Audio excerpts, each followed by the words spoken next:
1. Biografía del autor.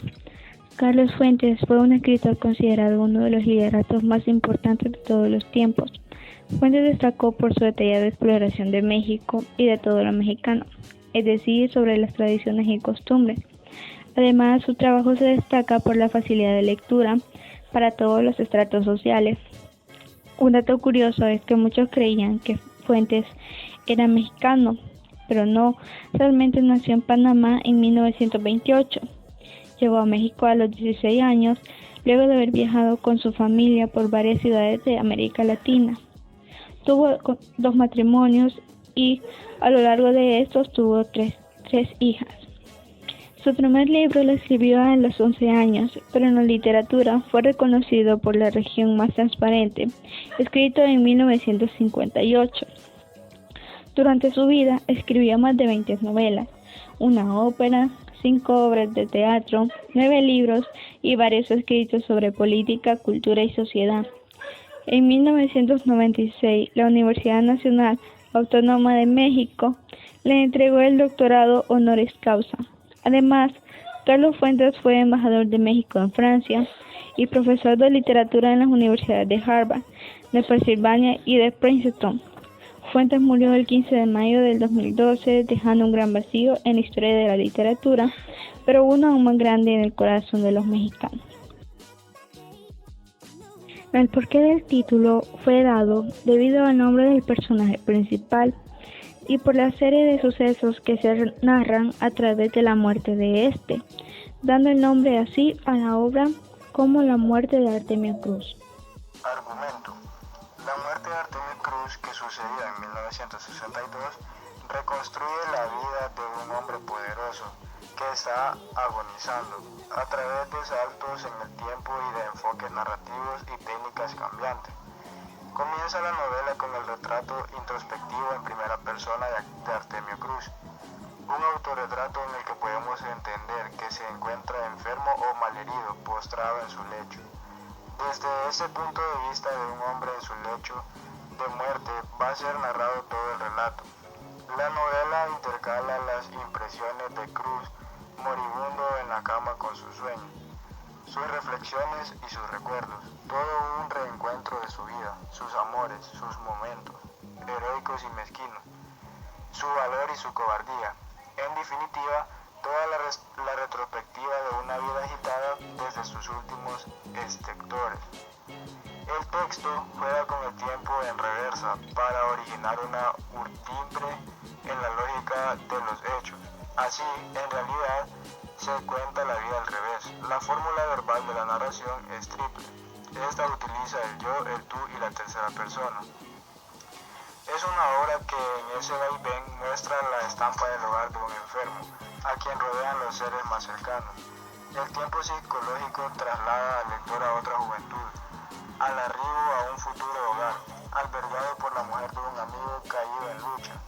A los días mozos que obligan a comprender la traición a la revolución, a los villistas en fuga, a los que inafortunadamente fusilan por su rebeldía, al momento doloroso de la llegada a este mundo, a las evocaciones de un sinnúmero de vidas que rodean el pasado y el presente más cercano. Personajes y su importancia. Personaje principal, Artemio Cruz. Más que el personaje principal es quien sustenta y da sentido a la narración. Toda la obra gira en torno a su vida. En el transcurso de esta, su carácter va evolucionando desde los ideales de la revolución hasta el pragmatismo y existencialismo. Personajes secundarios. Padilla, secretario personal de Artemio Cruz, una de las pocas personas en las que verdaderamente confía Artemio. Regina, mujer revolucionaria, primer amor auténtico de Artemio Cruz, único refugio de él en los difíciles momentos de la revolución. Gamaliel Bernal, latifundista, padre de Gonzalo y Catalina. Según las impresiones de Artemio, aquel era un hombre de honor enchapado a la antigua, trato amable, fino, pero no sin dar muestras de superioridad y aristocracia. Gonzalo Bernal, hijo de Gamaliel Bernal. Artemio lo conoció horas antes de ser fusilado, a manos de un general de división de la tropa de Pavía, anarquista. protesta, arrepentido. Se dolía que la revolución hubiese perdido su razón de ser. Catalina Bernal de Cruz, esposa de Artemio Cruz. En la novela se describe como una mujer bella. Teresa Cruz, hija de Artemio Cruz, sentía cierta repulsión por su padre, pues éste nunca había sabido hacerlo para ella. Lorenzo Cruz, hijo de Artemio, muere en la Guerra Civil Española. Laura, amante de Artemio, segundo amor auténtico. Lilia, segunda amante de Artemio, mujer interesada en la riqueza y el poder. Gloria, nieta de Artemio. Movimiento literario. El surrealismo como movimiento artístico nace en Francia a mediados de la década de 1920.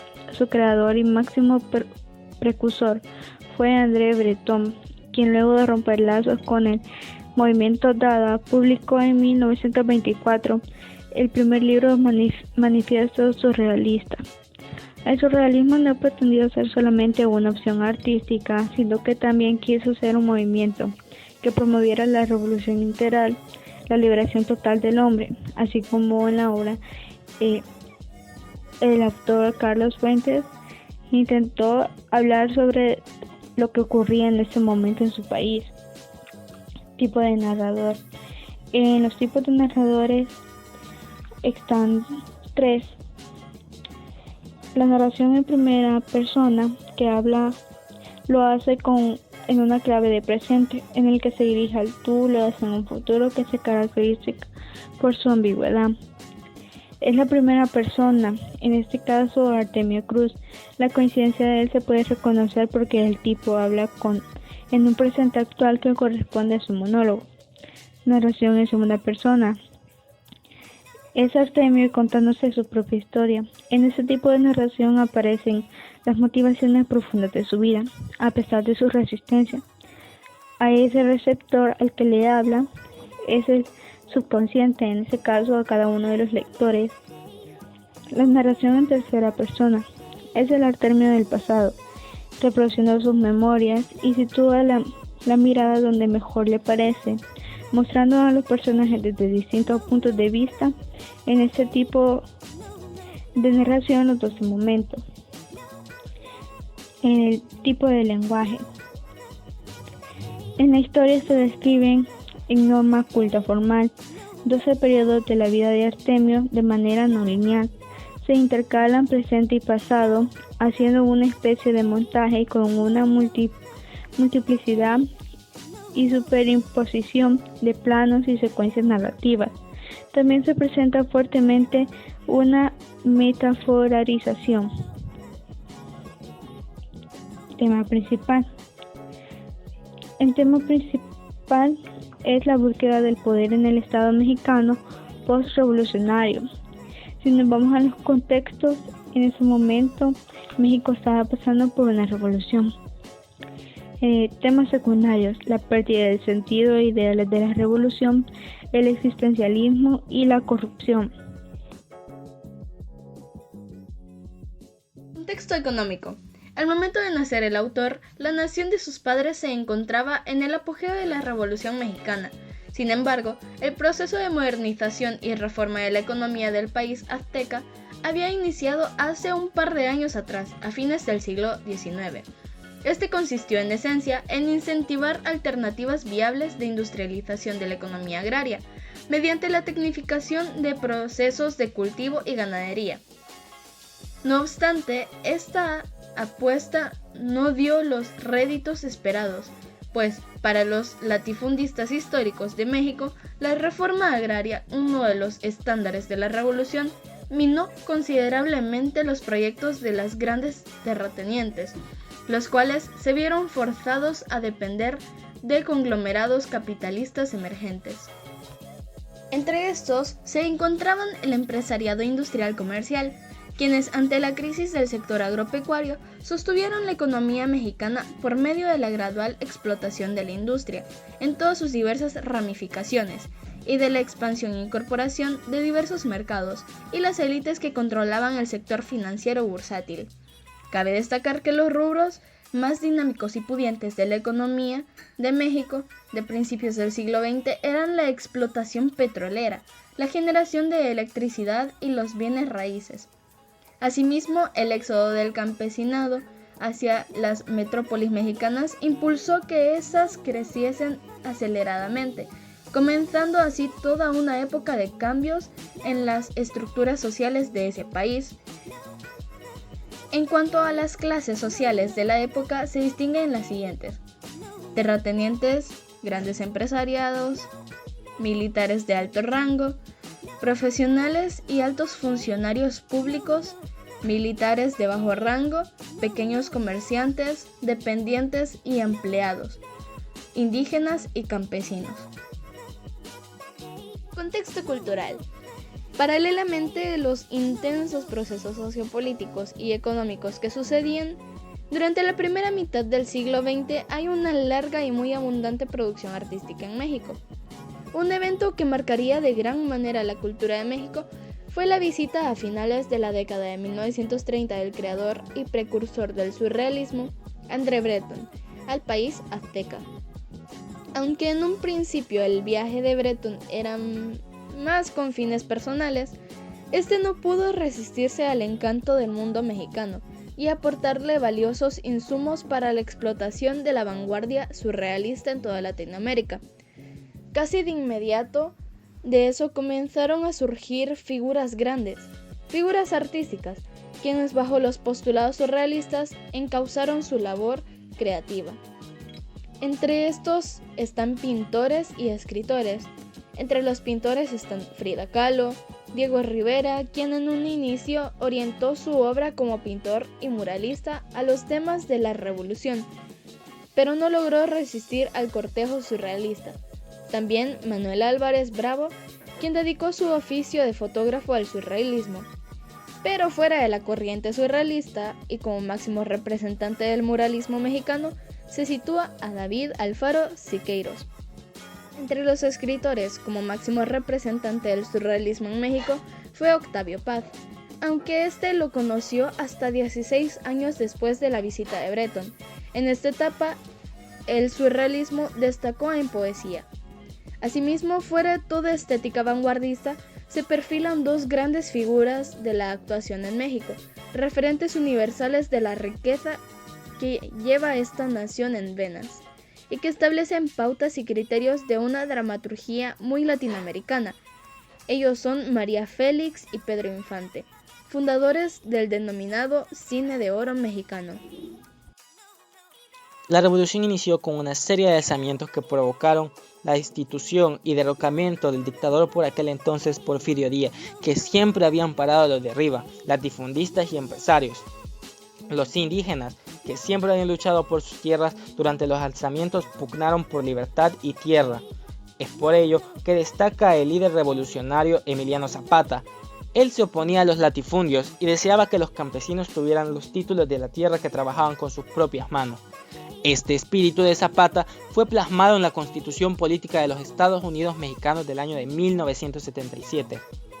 Basándose en este mandato constitucional, los gobiernos revolucionarios y posrevolucionarios que se dieron la tarea de repartir todas estas tierras, hasta que, olvidándose del espíritu de la revolución, Venustiano Carranza, quien llegó a la presidencia del país venciendo a los partidarios de Pancho Villa, protegió a los grandes hacendados en contra de esa constitución, así como antes, de las esferas del gobierno emanaba un nuevo espíritu autoritario y se daban las primeras luces de un proceso revolucionario fallido. El suceso más trascendental durante el proceso contrarrevolucionario que impulsaba el presidente Carranza fue la emboscada y asesinato del líder Emiliano Zapata el 10 de abril de 1919. Ante esta situación, los campesinos quedaron sumamente decepcionados, por lo que se vieron en la actitud de alzarse de nuevo en armas. Tantas convulsiones sociopolíticas derivaron en el asesinato del presidente Carranza.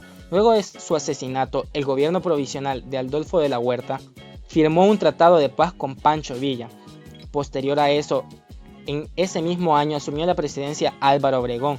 Este último, a pesar de haber batallado de la mano de Villa y Zapata, desconoció también los ideales de la lucha y la revolución. Volviéndose más pragmático, orientó su política en dos direcciones: distribución de tierras para los campesinos de manera parcial y fortalecimiento de las prestaciones al sector obrero, pero al mismo tiempo favorecer la inversión extranjera y a empresas privadas nacionales. Lo anterior le valió el apoyo de la población campesina durante la revolución de Adolfo de la Huerta en 1923, quienes reprimieron los afanes políticos del último. No obstante, luego de ganar la presidencia por segunda vez en 1928, fue asesinado por correligionarios de su mismo partido en julio del mismo año.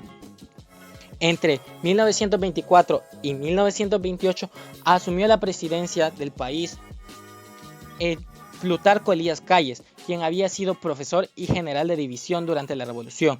Su caso es el del típico revolucionario, un pobre que se convierte en multimillonario gracias al tráfico de influencias después de la revolución. Sus ganancias aumentaron luego de que su periodo de presidencia terminara, aumentando de 20 millones de pesos a cifras casi incalculables. Entre sus acciones más destacadas como presidente está su fanatismo anticatólico y la fundación del Partido Nacional Revolucionario, que luego evolucionó al Partido Revolucionario Institucional. De este partido se hablará más adelante, pues tiene un trasfondo sumamente corrupto. Posterior al mandato de Calles, un periodo de inestabilidad política marcó la época de los llamados presidentes interinos. Estos, según estudiosos, fueron hombres de confianza del presidente. Luego de este proceso de presidentes interinos, entre 1934 y 1940 accedió al poder Lázaro Cárdenas. Este, recomendado por Calles, inició un verdadero periodo de cambio más acordes al ideal de la revolución, llegando incluso a perseguir y exiliar al anterior presidente a Estados Unidos. Se le cataloga como uno de los presidentes más admirados de la historia de México, por su actor honesto, intachable e inflexible, además de ciertas acciones que demostraban en él una persona humilde, como por ejemplo el hecho de que redujo su salario a la mitad o que se negó a vivir en el castillo de Chapultepec. Consideró que las huelgas de obrero eran antipatrióticas y que amenazaban los ideales de la revolución. Apoyó a los revolucionarios durante la guerra civil y dio asilo a millones de inmigrantes que regaron del triunfo de Franco. Terminado su mandato, se retiró de la política y se dedicó a la vida caritativa. Después accedió al poder el general de división Manuel Ávila Camacho. Su gobierno se caracterizó por establecer una paz con la iglesia y un absoluto respeto a la ley. Construyó hospitales, creó unas campañas de alfabetización y de seguridad nacional, normalizó las relaciones con Estados Unidos y uno de los puntos sociopolíticos internacionales fue que le declaró la guerra a Alemania por el hundimiento de un buque petrolero mexicano. Sin embargo, con el fin de su gobierno terminó el periodo de héroes de la revolución, que estuvieron 30 años en el poder y ya no ocuparon de nuevo tan alto como el de presidente. El siguiente periodo lo desempeñó un civil, abogado de profesión, Miguel Alemán, durante su gobierno. Aunque la reforma agraria no avanzó mucho, impulsó un ambiente de respeto a las instituciones y de progreso. Se llevó muy bien con la iglesia y recibió mucho aprecio del pueblo. No obstante, su gobierno no estuvo exento de escándalos de corrupción y coima. A este periodo sucedió el del presidente Adolfo Ruiz Cortines, quien entre sus más destacadas acciones como estadista continuó con la expropiación de latifundios y otras tantas obras sociales, como la construcción de redes hospitalarias y viales, centros recreativos, mercados, plazas, etc. Terminado el mandato de Cortines, llega al poder Adolfo López Mateos, el cual, siendo los principios de la revolución, trató de lograr la integridad nacional, la grandeza de la patria y el progreso del pueblo. Entre sus acciones más notables destaca la nacionalización de la industria eléctrica. Sin embargo, este gobierno fue foco de críticas por la marcada tendencia de oprimir movimientos sociales. El encarcelamiento de David Alfaro Siqueiros fue el peor momento de la convulsionaria dinámica social durante la presidencia de Mateos, que no solo fue criticada por el pueblo, sino que también por artistas nacionales que se unieron a diversas voces de protestas alrededor del mundo, siendo así que artistas nacionales tuvieron que dar la voz del pueblo para que se diera a conocer la opinión. A pesar de ello, una sensible deuda de este mandato fue no concluir de nuevo la reforma agraria. Es más, ante las presiones sindicales sobre este punto, la represión fue la respuesta gubernamental. Como conclusión de todo el repaso del contexto de la vida del autor Carlos Fuentes, apuntamos que la historia de México en esta etapa estuvo llena de convulsiones sociopolíticas y económicas motivadas por el despotismo de los gobernantes y el abandono a la base de la sociedad y producción de la sociedad, el pueblo.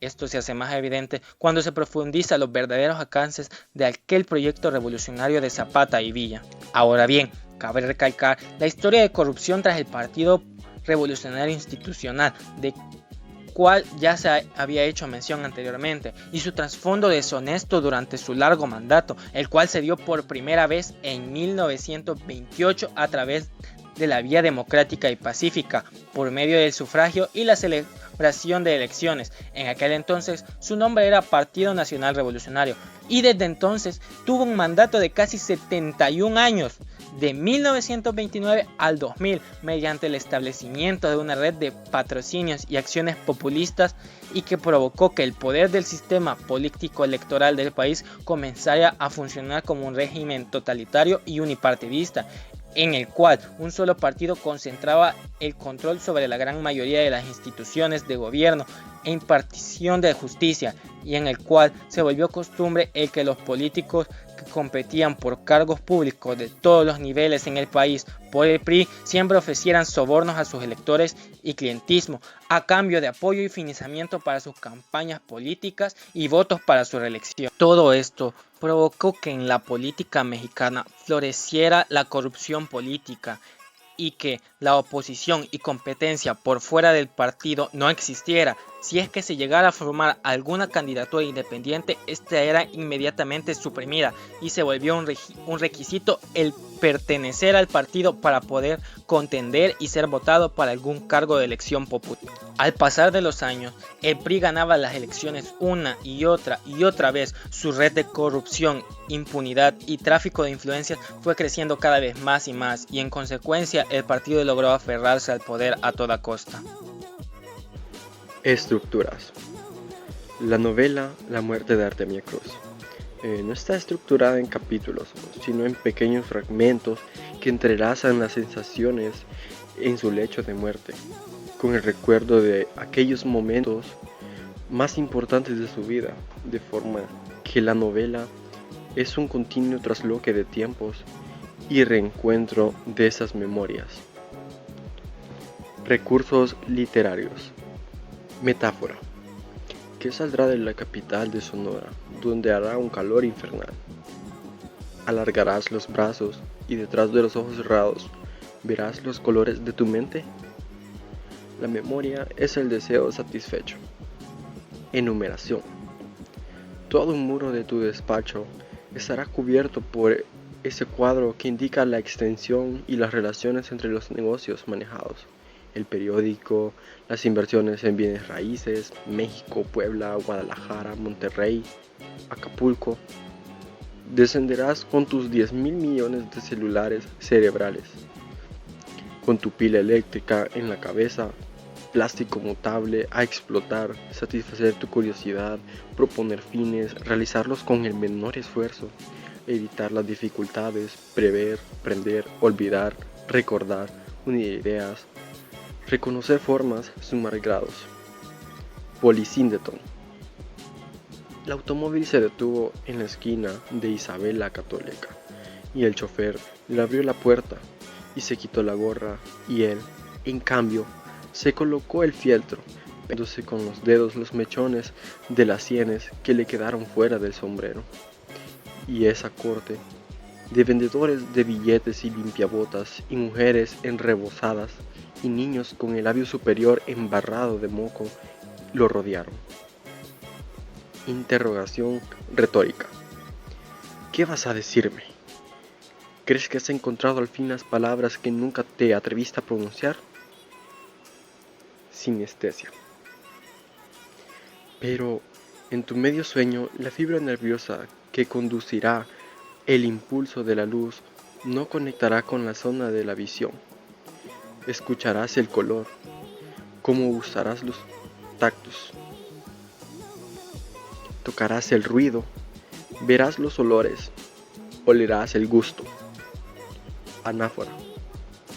Siempre verás, siempre tocarás, siempre gustarás, siempre olerás, siempre escucharás. Habrás gritado cuando te atraviesen la piel con esa aguja llena de líquido calmante. epítetos. Desde la butaca del tetramotor, verás una ciudad plana y gris. Ambientes. Ambiente geográfico. Este puede evidenciarse en esta breve descripción de una zona de la capital mexicana. Él vio pasar el domo naranja y las columnas blancas gordas del Palacio de Bellas Artes, pero miró hacia arriba, donde los cables se unían, separaban, corrían. No ellos. Él, con la cabeza recostada sobre la lana gris del asiento, paralelos o se enchufaban en los distribuidores de tensión, la portada ocre, veneciana del correo y las esculturas frondosas, las ubres plenas y las cornucopias vaciadas del Banco de México. Ambiente emocional psicológico. Este puede evidenciarse en cada una de las intervenciones en primera persona del personaje central. No voy a abrir los labios, o esa línea arrugada, sin labios, en el reflejo del vidrio. Mantendré los brazos alargados sobre las sábanas.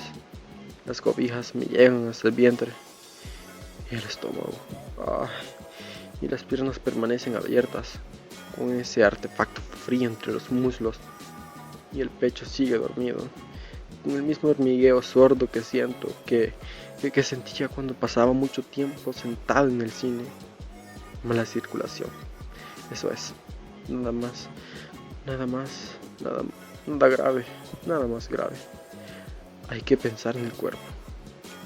Agota pensar en el cuerpo. El propio cuerpo, el cuerpo unido, cansa. No se piensa, está, pienso, testigo, soy, cuerpo, queda, se va. Ambiente dualista. Este se hace evidente con los recuerdos de Artemio Cruz. Yo siento esa mano que me acaricia y quisiera desprenderme de su tacto, pero carezco de fuerzas. Qué inútil caricia, Catalina, qué inútil. ¿Qué vas a decirme? ¿Crees que has encontrado al fin las palabras que nunca te atreviste a pronunciar? ¿Hoy? Qué inútil. Que no se mueva tu lengua. No le permitas el ocio de una explicación. Sé fiel a lo que siempre aparentaste. Sé fiel hasta el fin. Presente. El señor Bernal, riendo, lo tomó del collar de cuero rojo y murmuró alguna excusa. Él no le entendió, de pie, abotonándose el saco con los movimientos precisos de la vida militar, alisándolo como si aún tuviese túnica de campaña. Permaneció inmóvil ante la belleza de esa joven que no traspasaba el marco de la puerta. Mi hija Catalina. No se movió, el pelo liso y castaño que caía sobre el cuello largo. Caliente, desde lejos pudo ver el lustre de la nuca, los ojos a un tiempo duros y líquidos, con una mirada temblorosa, una doble burbuja de vidrio, amarillos como los del padre, pero más francos, menos acostumbrados a fingir con naturalidad, reproducidos con las otras dualidades de ese cuerpo esbelto y lleno. Pasado. El recuerdo de la primera vez que vio a Catalina. Ubicación de las características del movimiento literario al que pertenece. El surrealismo. Definición. El surrealismo como movimiento literario nace en Francia, a mediados de la década de 1920. Su creador y máximo precursor fue André Breton. El realismo no pretendió ser solamente una opción artística, sino que quiso ser un movimiento que promoverá la revolución integral, la liberación del hombre y buscó la liberación total. Por un lado, busca liberar al ser humano de la represión que ejerce sobre él la sociedad burguesa y su modelo de Estado. Características. Número 1. Estructura automática. Liberación del lenguaje a través de las metáforas en las que se asocian términos que no tienen relación aparente, permitiendo que aparezcan libremente ideas asociadas y palabras que en casos llegan a ensamblarse de manera fortuita. Número 2. Reseña de sueños. Enfatizaron su atención en lo irracional del ser humano, su inconsciente, la parte irónica de la persona. Número 3. A diferencia del dadaísmo, no reniega de la realidad, sino que precede acceder a esa última realidad, adentrándose en los campos profundos del pensamiento y dejando a éste libre de toda sujeción racional, y de gran medida al margen de toda preocupación estética o moral. Análisis morfosintáctico. Para el análisis morfosintáctico decidimos tomar la oración: Regina, soldado, abrázame, me duele, me han clavado un puñal largo y frío en el estómago. Regina, nombre propio femenino. Soldado, nombre común masculino. Abrázame, verbo imperativo. Me, personal, predominal masculino. Duele, verbo indicativo singular. Me, personal predominal masculino. Clavado, adjetivo en gran positivo singular masculino. Un, numeral determinante masculino. Puñal, adjetivo en grado positivo masculino. Largo, intersección, palabra de frecuencia media. Y, conjunción coordinada copulativa. Frío, verbo indicativo singular. En, preposición, palabra de frecuencia máxima. El, artículo determinante masculino. Estómago. Trascendencia de la obra en la actualidad. La obra se publicó en el año de 1962, época en que el autor y el pueblo mexicano vivían un proceso posterior a la recién ocurrida Revolución Mexicana y experimentaban de primera mano la degeneración social, política y humana existentes en aquel entonces, que realizaba la nueva clase social que aparece debido a la revolución, y en la cual los valores primordiales son el dinero y el poder, sin importar los medios para conseguirlo. Esto lo plasma mediante el arquetipo del acaudalado corrupto Artemio Cruz, un personaje que representa el actuar de esa nueva clase social, alguien que al principio tenía los ideales de la revolución, pero poco a poco los va perdiendo por el encanto del poder. Es así como el autor busca exponer todo esto en su escrito a todas las personas, traspasando fronteras y época, siendo considerada hoy por hoy una radiografía de la historia de México por quien haya leído sus letras.